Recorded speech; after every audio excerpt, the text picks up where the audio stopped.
Hello friends, welcome to Gardening with Creekside. Today we are on a very special location with the one, the only Mr. Jack Barnwell of Jack Barnwell Design. And Jack has been so kind to give us a private tour of this fantastic, gorgeous garden. Brigadoon is a gorgeous cottage right here on the water, Mackinac Island. We are here, of course, for the Grand Garden Show, and this garden is part of the garden tours, correct? It is one of 13 or 14 that are featured in the garden show this year as a private garden that we're going to be touring.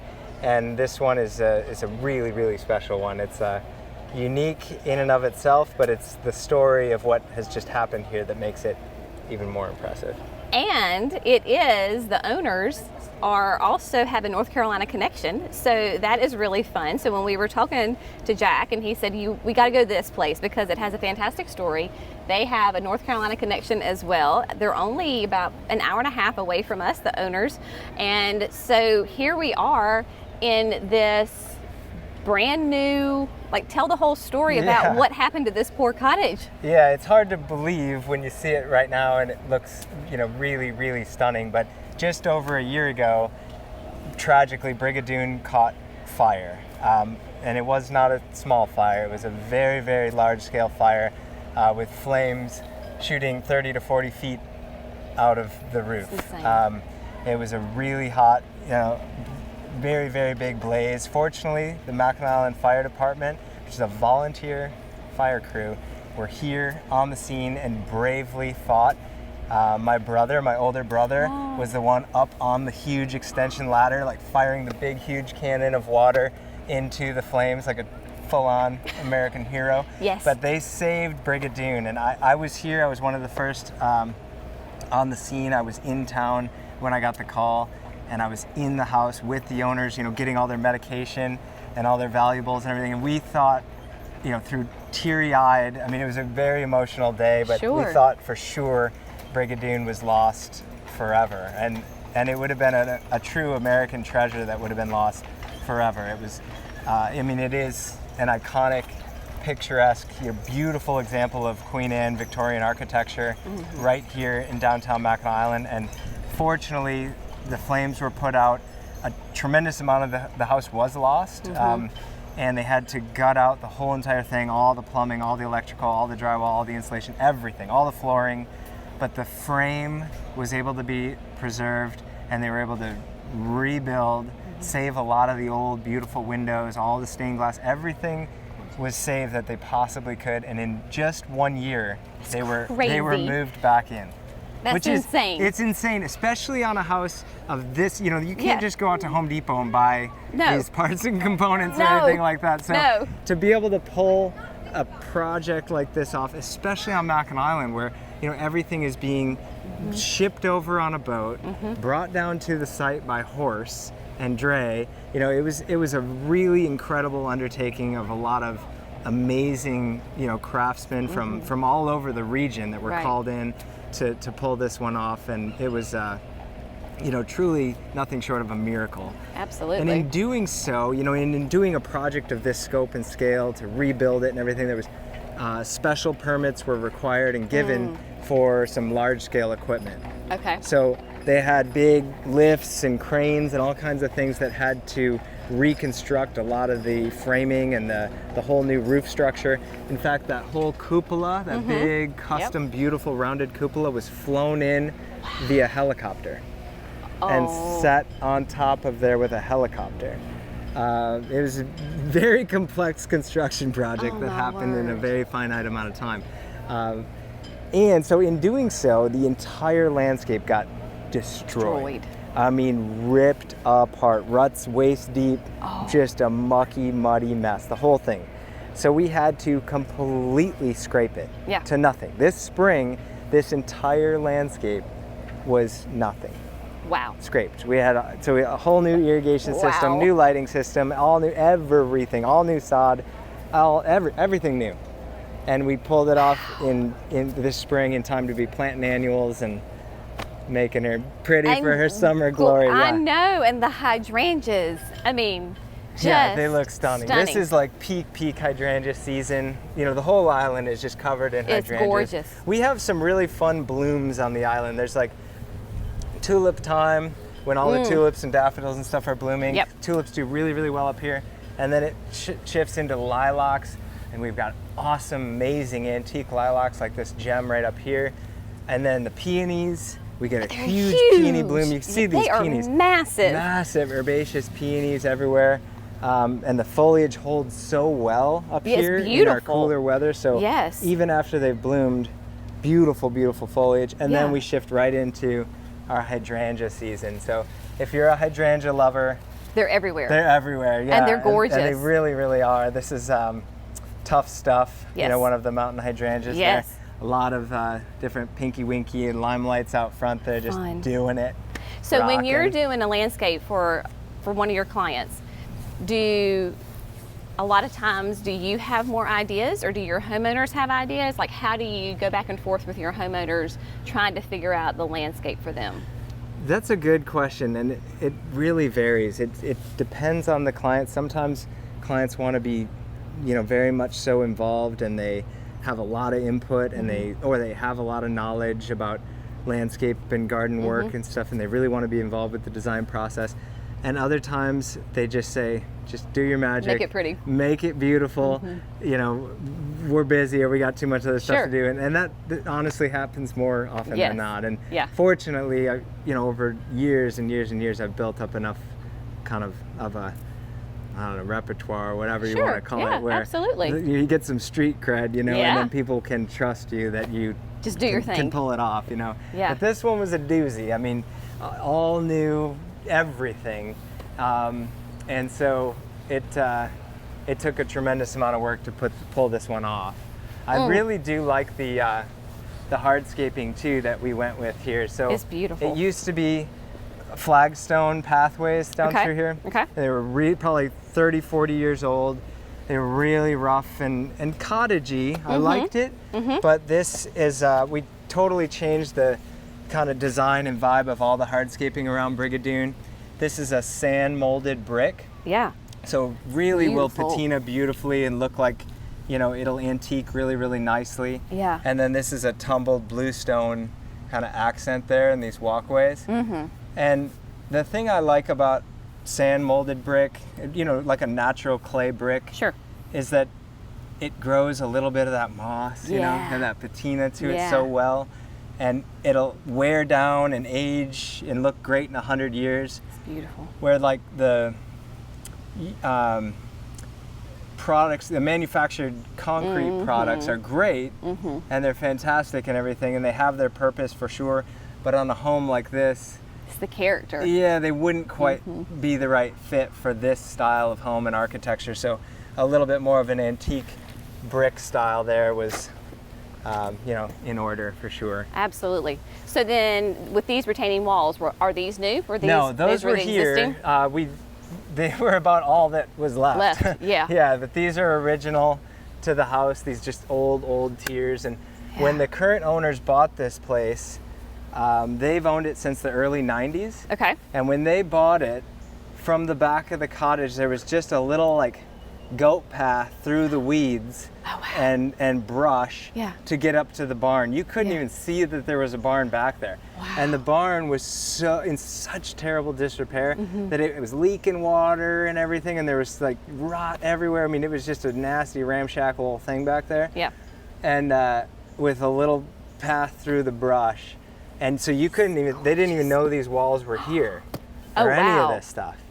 And yeah, so first thing that had to happen was big old brush hog and clear all this stuff out and everything. And it took many, many years, and I've been taking care of this property as the, you know, landscape gardener for probably 12 years or 12 or 13 years now. And so I just about had it perfect.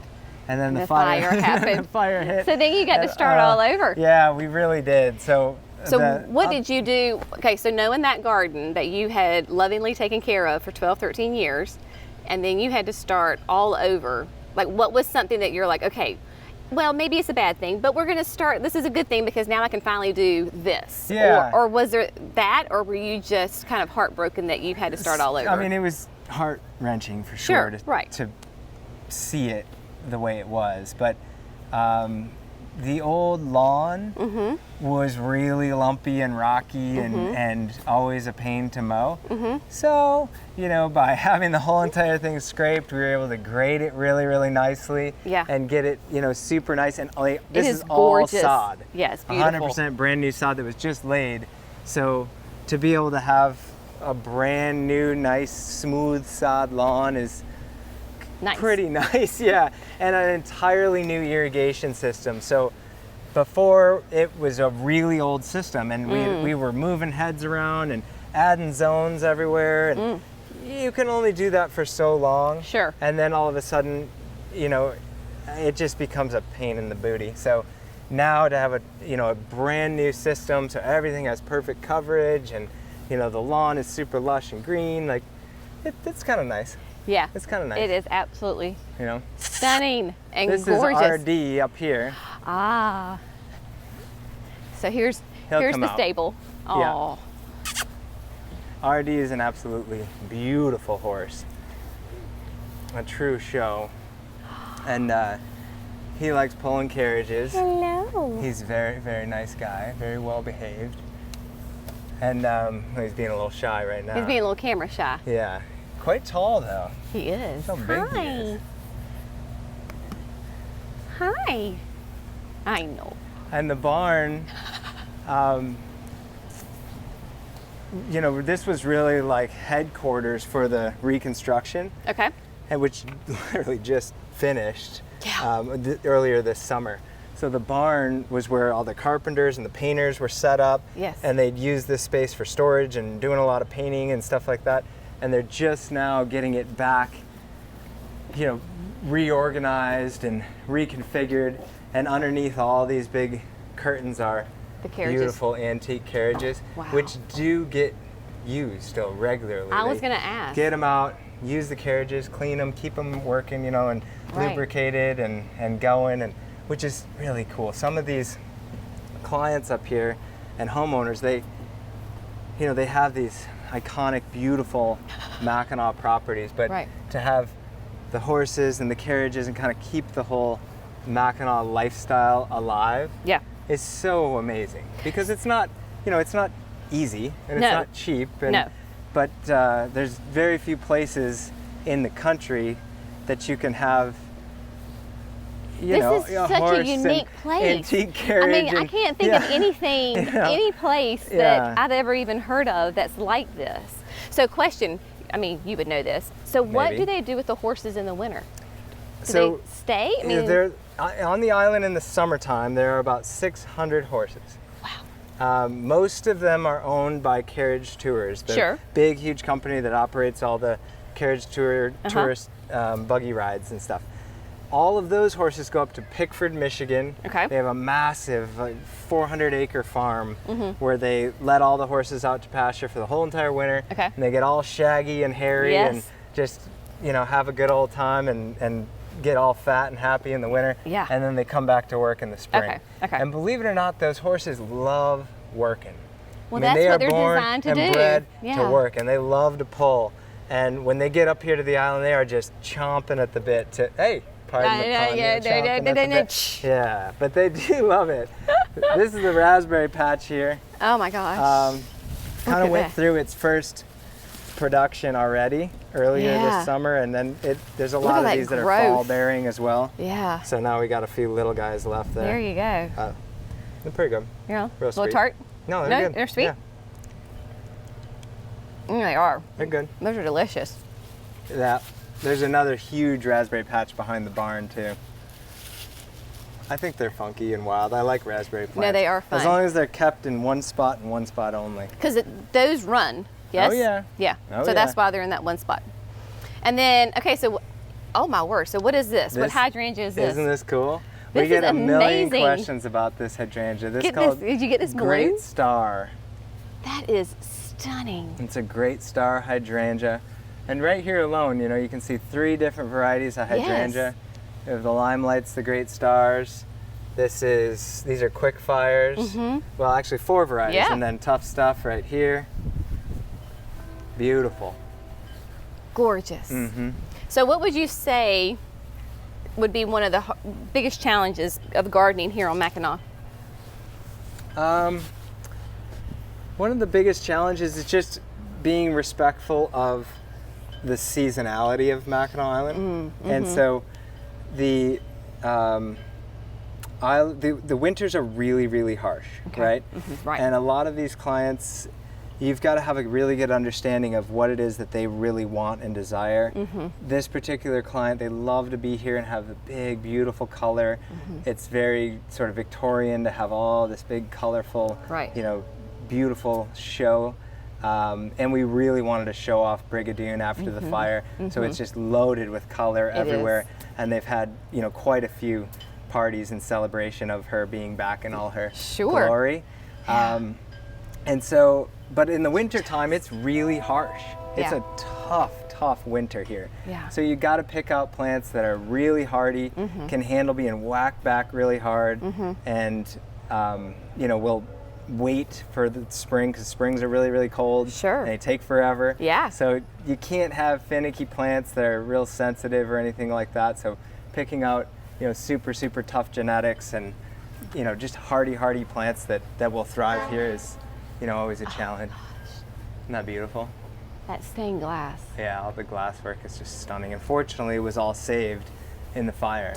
That's amazing. And the whole house, this is a beautiful oil gloss paint that's been used on Brigadoon for many, many years. They were able to save the whole shell and most of the siding, except for the whole 3rd floor, of course, is totally gone. Right. And she just got a new paint job, but see that just glossy It's finish. gorgeous. And every year it gets touched up, you know, repainted. One whole side gets repainted every year, so that every 4 years the whole house is repainted. Smart. And then it's wiped down and washed every single year. And like, I mean, you can see yourself. You can. It's You very know, shiny. It's like It's a beautiful. mirror finish. Okay, so question with the porch. Is that, because I know, especially like in Charleston, Low Country, South Carolina, that's very common, is that the ceilings are painted blue, and so they actually call it like haint blue, because there is Paint? Haint. I like that. So there is the Haint ain't a word. Haint. It is if you're from Low Country, is it? South Is Carolina. it? So the idea is because the Gullah people, so that's the native people in Low Country, is that it keeps the evil spirits from coming into the house. There's a whole thing. I promise. I'm not crazy. No, that's fine. So because it resembles the water and the spirits can't go cross water, so they paint their ceilings blue, and that's supposed to bring like good luck to the house. So that's a southern thing. Well, the northern story is a little different. Okay, tell me. Which is awesome as well. I love that one. Up here, the reason the whole Grand Hotel has the light blue ceiling and all these big cottages have the light blue ceiling is all of the birds and spiders and all kinds of little critters think it's the sky. So they don't build nests and webs and things up there because they think a bird is going to swoop down and get them. And so that's the reason that they're all painted blue. Oh, that's awesome. Or that's the story that we tell up here anyway. But well, and so in our house, our porch ceilings are blue. I think it's beautiful. Oh, it's gorgeous. And when you're sitting on the porch and you're looking out at the blue sky, it's like you're outside. You're all there together. Yeah, you're out there. Absolutely. Oh. Yes. So so we have, of course, in North Carolina, Japanese beetles are like, right? Everywhere. And the absolute just awful. Is there anything, do you have budworms? Do you have any kind of? We have aphids for sure. We have spider mites and all kinds of, funk.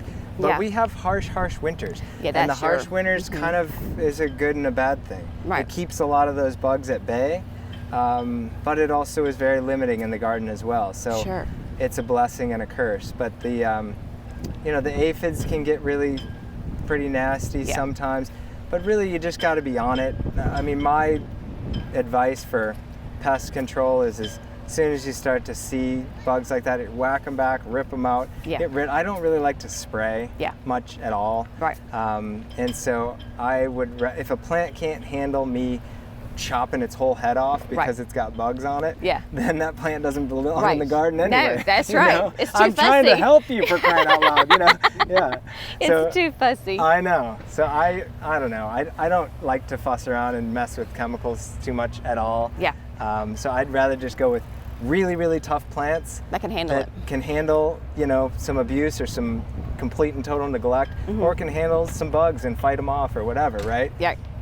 Go with tough plants from the get-go, and if you got weak, fussy plants, you know, give them to your neighbor that you don't really like. That's right. So when will you start planning next year's garden, or are you already thinking? Yeah, we're already planning and thinking about designs for all of the gardens that we take care of all over northern Michigan, frankly, because the summertime is when you're taking a lot of photographs, you're seeing what worked, what didn't work, as far as annuals go. You're making notes of what beds need some perennials divided and moved around, or where we want to do some different things. And so a lot of photographs, a lot of note taking, and then all of the orders are submitted usually ideally by Christmas or New Year's. Okay. And then everything is all custom grown.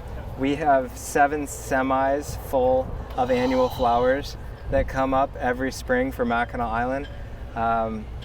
And it is just insanity. I can't imagine the logistics because of it's a very finite season. You know, it's so cold until Memorial Day weekend. Really, we don't plant before Memorial Day, so you know it's so cold and the water stays so cold that the soil temperatures are just it's way too cold. And then Memorial Day hits and all these hotels, all these restaurants, everybody that we take care of up here, they want the place to look amazing day one, right? Yeah. So we rely heavily on annuals because you can get the big color, Yes. full beds looking great.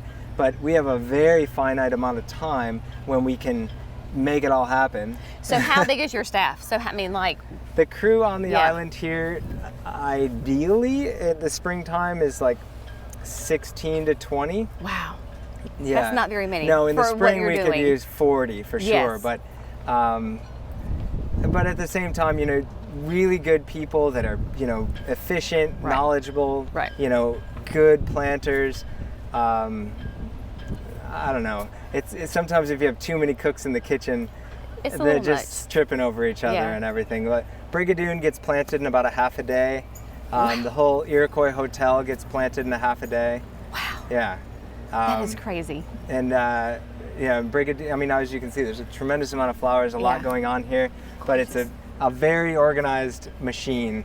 I mean, You have to be. We lay this thing out and sink the whole front garden. All this stuff is planted in like 2 hours. That's amazing. Well, you have done just a phenomenal job. It Thank is you. just gorgeous. And thank you for taking us on this tour and allowing us to come and be in this space. It is just, it's such a magical place. Do you ever just stop and think this is a crazy life that I live, that I get to do this, that I get to live here? I grew up here in the summers. I was a little kid here. I was the little twerp zigzagging in and out of the carriages and making people crash off their bikes and stuff. I was that kid, I was the kid going to all the fudge shops asking for free samples and all buzzed up on sugar. That was me, right? Yeah.